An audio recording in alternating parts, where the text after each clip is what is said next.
Nigerian Football Administration still very much unsettled, with all parties yet to reach a compromise, now negotiate peace. Chris Giwa is not relenting despite calls for him to relax his ambitions for the good of the game in the country. Amaju Pinnick and his board continue to administer the Nigerian game with the full backing of FIFA, who are watching closely, so also is CAF and other relevant international regulatory bodies. We continue to monitor the power tussle, and we will not stop keeping you up to speed with the latest as they happen. Welcome. This is Sport Week with me, Promise Efoge. On the show, warring factions of the Nigeria Football Federation yet to bury the hatchet. Updates on top story. Highlights of the third race of the 2016 Formula One season make up top action. Nigerian ball juggler Harrison Chinedu recounts his world record experience on Side View. The program is Sport Week. The power tussle in Nigerian football fraternity subsists following the decision of the Chris Giwa faction to reject peace moves by neutral parties. Giwa and his group insist they are the duly elected board of the Nigerian Football Federation and must run football affairs in the country. A federal high court in Jos was reported to have nullified the election that produced the Amaju Pinnick-led board, but the registrar at same court insists the judge did not permit Chris Giwa to take over the administration of Nigerian football.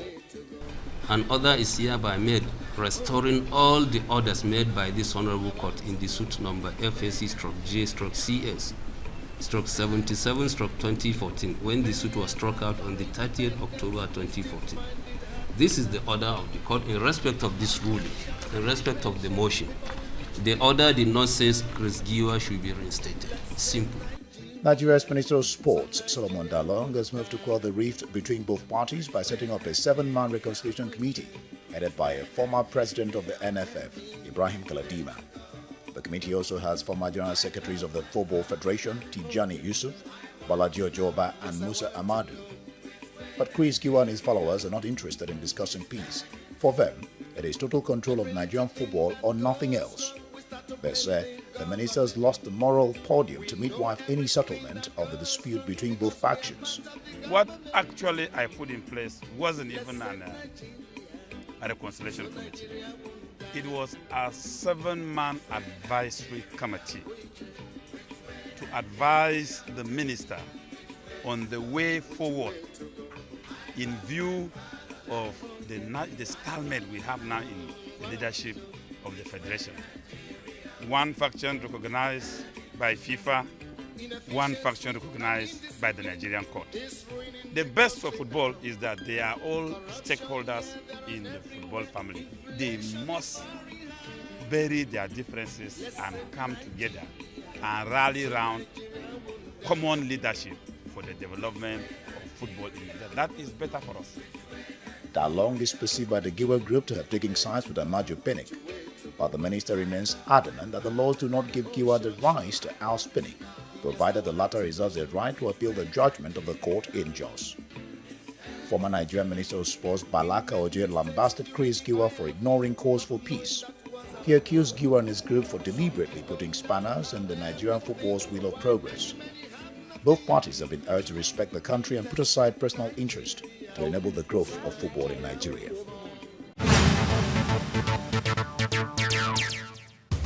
Well, the Chris Giwa faction have passed a vote of no confidence in the reconciliation committee constituted by the sports minister Solomon Dalong to resolve the long-term crisis rocking the leadership of the Nigeria Football Federation. They are faulting the decision of the sports minister, insisting he has no right to take such action. Now, my question to Giwa and his cohorts will be, if the sports minister does not try to influence ongoings within the Nigerian sports family, who will?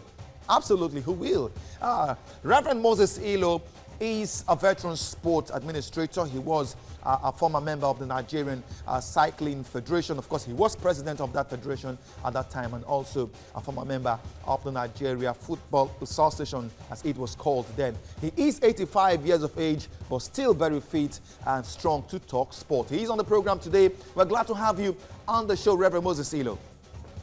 Well, I'll start by asking you, with your experiences in football administration, what do you think is primary reason for the leadership tussle in the Nigeria Football Federation? Well, one word, corruption. Otherwise, there's no business. Look, you know, sport is a unifying factor. Sport is transparent. Sport is carried out in the open. Adjudication in the open. But once you try to play tricks in sports, then you run into trouble. I think there is some bad business going on there. For you to take football to the level of shame that is going right now hurts me, and I feel very bad about it. The one word is the one word for it is that corruption is nosing in hard into football in Nigeria. Well, Chris Giwa is adamant. He doesn't seem interested in any peace talk. Does he really have a case? Your thoughts? I can't tell you whether he won the election properly or not. What I'm saying is, if the NFF feel, he should at least protest to the NFF. If they feel he's wrong, too bad, let him go to the arbitration courts in Geneva, meant for football too. Go there. But to take NFF to court is disgraceful, it is painful, it should not have been done. Well, Chris Giwa seemed to be rejecting the sports minister's intervention. Do you think the sports minister is actually doing enough to settle the dust? Well, I don't understand really. My only point is this. I don't know how much, but I think he does. I don't know how much of the intricacy in sports organization in Nigeria that the new minister knows. But I take it that one should not be critical of him being silent now. Let's watch and see what he's coming up with. Okay, before I let you go, I would like to ask you this, Reverend Moses Ilo. What will you prefer as a lasting solution to the crisis? Well, for this particular NFF thing, to withdraw it from the normal courts, if you cannot go to the Court of Arbitration in Geneva, then try to have another new transparent election and have someone to be an observer to say what it is and what it is not. Well, Reverend Moses Ilo is a former member of the Nigeria Football Association and former president of the Nigeria Cycling Federation. Many thanks for spending time with us on Sport Week. Well, all right, in a bit, sports journalist Brownson Unwana will be joining me on the show, and together we will be discussing the issues and developments around Nigerian football. The show returns shortly.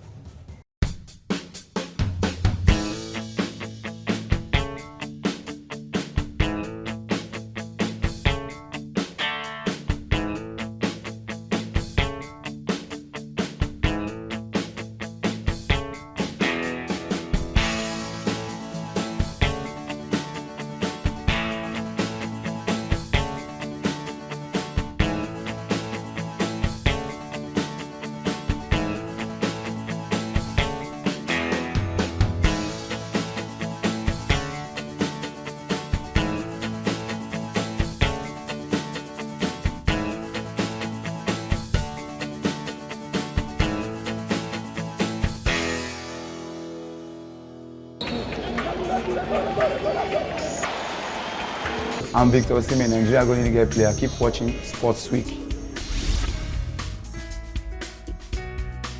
Welcome back. Well, the current situation with Nigerian football is no doubt very, very worrisome. The leadership battle brings plenty of doubts on the credence of those struggling to stifle the game and hijack football. The Super Eagles are still without a substantive manager, and all these puts worries on the minds of every sports lover in the country. Brownson Unwana is here with me. We're glad to have you on the show, Brownson. Thank you very much, Promise. Well, these men are still tussling. He has the support of the sport ministry. He has the support of many Nigerians. I can tell you that categorically. He has the support of FIFA. He has the support of CAF. He has the support of WAFU. He has the support of the Court of Arbitration for Sport. The question is, what is this man fighting for? You want to say, most people at this point want to say Giwa is really fighting a loose battle. But this man is really not fighting. As far as he's concerned, there are a lot of things to fight for. Giwa is wasting his time, obviously. We understand, yeah, the court of the Nigerian court gave an order in his favor. But Nigeria, nobody asked Nigeria to go and join FIFA. But funny enough, the registrar of that same court in Jos said that the court did not ask Chris Giwa to go and occupy the glass house.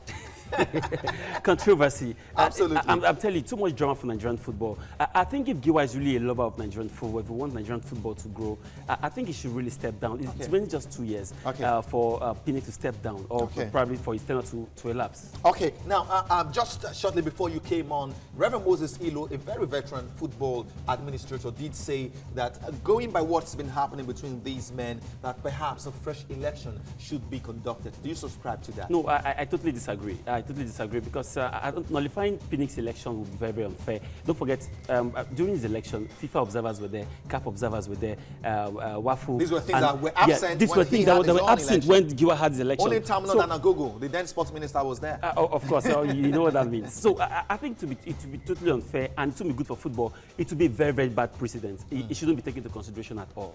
Okay, we have the Super Eagles will be playing friendly games in a couple of weeks from now. That's to keep the national team busy. Not forgetting that since Olisa left, Samson Siasa came in on an interim basis. We have another set of interim coaches again. Maybe not an interim NFF, but Salisu Yusuf and Amadou Shuaibu. That's one name that keeps reoccurring. It keeps coming and going. It comes and it goes. Amadou is back as an interim coach with the Super Eagles for those two friendlies against Mali and Luxembourg. Are the Eagles still super? Well, a very big question. That must be the answer. That's a big question. All right, but first we have to give kudos to Nigerian Football Federation, regardless of the crisis, all the issues. They're still marching on. Yeah, they're still marching on, trying to fix the game for Super Eagles of Nigeria. The first time I heard about the Luxembourg, I thought it was a club side. I have to go back to the books and show it's actually a nation. But then, good one. Amadou is the man that has 9 lives with Super Eagles. He's gone on and off, on and off. He has a way of coming back when things seem to be very tough for us. But overall, one of the assistants, I think the Ifeanyi Ubah coach that is part of the team, has expressed so much delight and privilege to working with this team. They promised to give Nigeria attacking football, and when we are looking forward to, don't forget... Without prejudice to the qualities of Amadou Shuaibu as a coach, you can only guarantee attacking football from certain Nigerian coaches.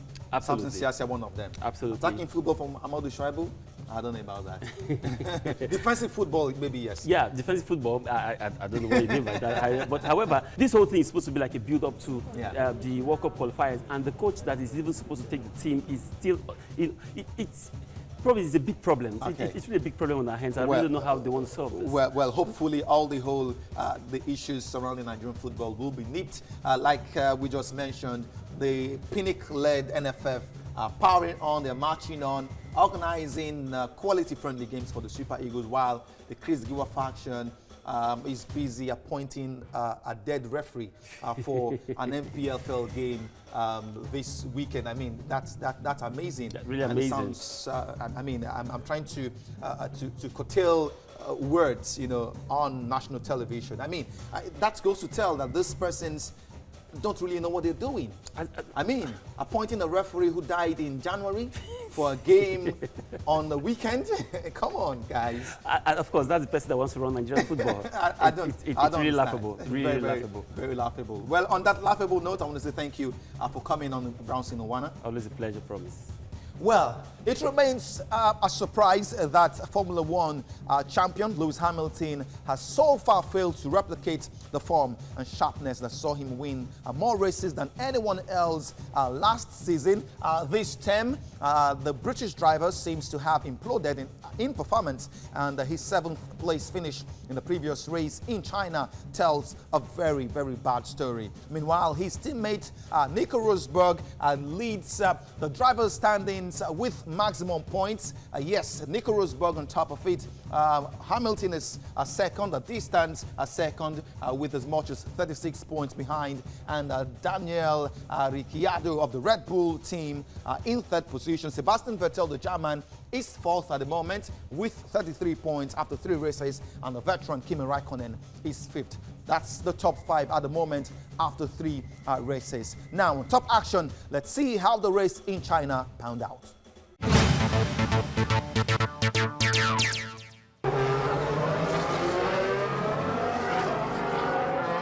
Nico Rosberg claimed a dominant win in an action-packed Formula 1 Chinese Grand Prix to extend his championship lead over Mercedes teammate Lewis Hamilton, who battled up to 7th with some feisty driving after starting last.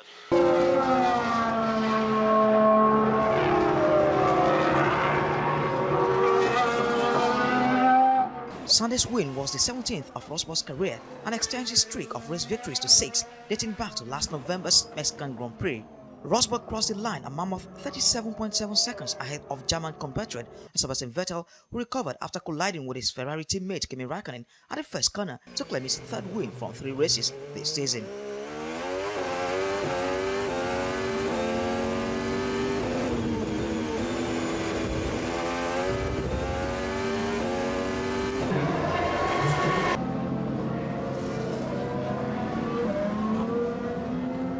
Daniel Kvyat finished 3rd to score Red Bull their first podium finish since September's Singapore Grand Prix, but the Russian had to defend himself after the race when an angry Vettel blamed him for the collision between the Ferraris.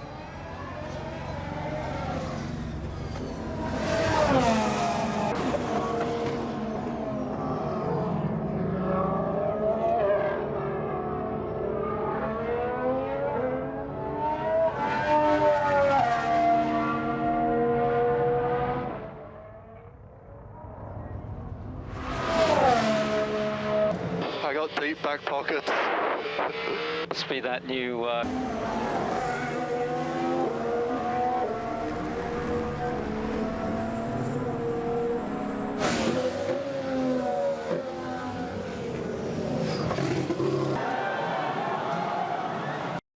Red Bull's Daniel Ricciardo finished 4th.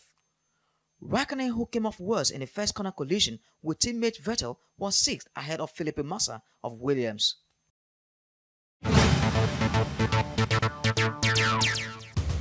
Harrison Chinedu is a Nigerian footballer and ball juggler. He is not as popular nor successful as the likes of Cristiano Ronaldo, Lionel Messi, Zlatan Ibrahimovic and the rest. But he has done something perhaps these players I just mentioned may not be able to do. Harrison's name is now in the Guinness World Book of Records, and he tells us why on Side View.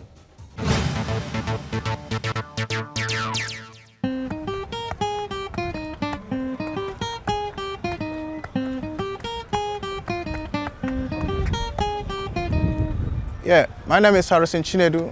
I'm a Nigerian footballer based in Cambodia. Yeah, I'm a footballer. I came back from Cambodia recently.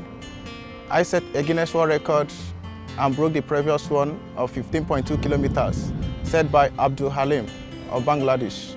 So in Nigeria now, by name Harrison Chinedu, I have set the record to 48.04 kilometers. Now I am the Guinness World Record title holder on the farthest distance travel with football ballers on the world. As a good player, you need to know how to juggle football because it will give you confidence when you are in the field of play. You will not play with anxiety. It will give you full confidence to control the ball. Even when opponents approach you so closely, it will give you confidence to dribble the opponent and get that ball close to you. I have the courage that I will break that record. Even before attempting it, I have broke the record several occasions on my own before getting to announce it with the Guinness Book of Records, which officially approved it and gave me permission to attempt it, which I have did it. Even they're supposed to verify it within the 60 days, but because of how beautiful or how creative the record was and how they didn't expect such thing, so they verify it within 16 days. Which can show you that I just have extra strength and extra plans and extra packages over what they expected.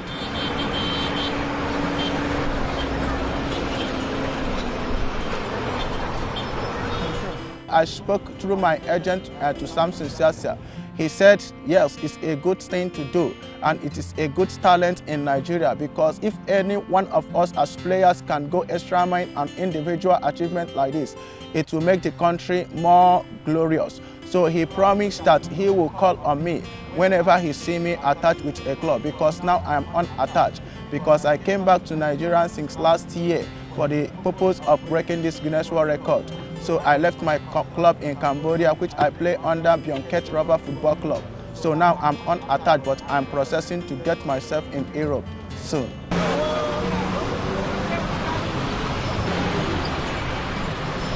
Even my own record I dare to break it, and there are so many other records which I will break very soon. As I am now, I'm just like a role model to so many people.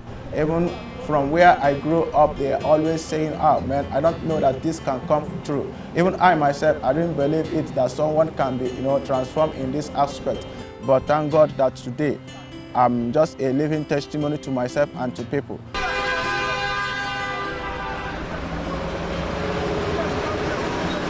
The whole things that runs through my mind was, I will make it. Even more especially when I got to Baker Bridge, at the top of the bridge, almost finishing the bridge, I have muscle strain. It was very, very terrible. But when I hold my labs, I was making a prayer and supplication in my mind that God, I will do this because I have set for it. I travel with the ball on my head from kilometer 46 Lagos-Ibadan Expressway down to National Stadium Surulere. And when I got to National Stadium Surulere, it didn't end there.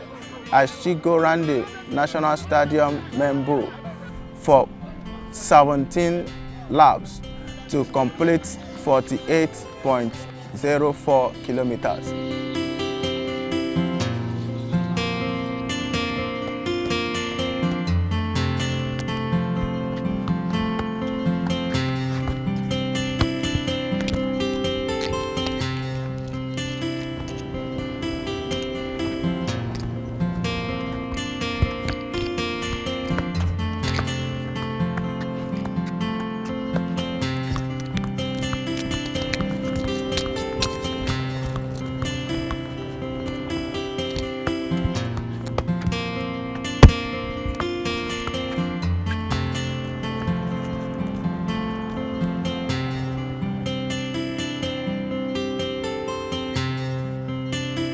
Yeah, my name is Harrison Chinedu.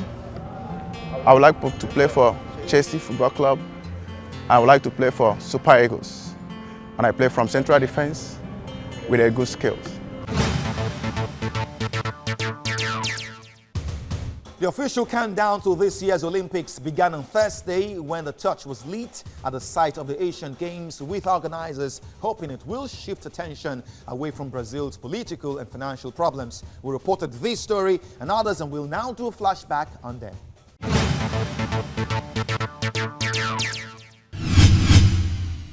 Top Bahrainian athlete Shitane Habta Gabriel pulled out of the 2016 Okwekwe International Marathon because of injury. Organizers say the race will be organized in accordance with the IAAF competition rules. The Nigeria League Management Company imposed a $17,000 fine on Giwa FC for the violence caused during a league game against Enugu Rangers in Jos.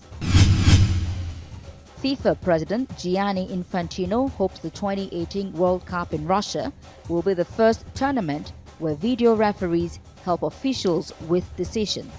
Infantino has said the testing will start now and run over a 2-year period. The official countdown to this year's Olympics began on Thursday when the torch was lit at the site of the ancient game. The ceremony marks the 80-year anniversary since the relay was introduced by the Nazi organizers of the 1936 Berlin Games. The Nigeria Rowing, Canoe and Sailing Federation unveiled 20 canoe and kayak boats in Lagos. The facilities were provided by a sponsor, a move that is aimed at grassroots development and creating awareness of the federation's activities. Well, it's about time to call it a day on the show today, but let's see what's on the card as far as sport is concerned for next week. Well, the road to the UEFA Champions League final in Milan continues with semi-final matches on Tuesday and Wednesday. Like it is commonly said, When the going gets tough, only the tough gets going. On Tuesday, it will be Manchester City playing Real Madrid at the Etihad. It will be City's first Champions League semi-final experience, but at this stage of the competition, every team is a potential winner. On Wednesday, Bayern Munich traveled to Atletico Madrid for the second semi-final. Considering Atletico's fine form, Pep Guardiola is aware his side must have their work cut out. I look forward to these games because they guarantee the best of European club football. Well, that will be Eton Sport Week this week. I am Promise Fogia. We'll be back next week. Until then, bye-bye now.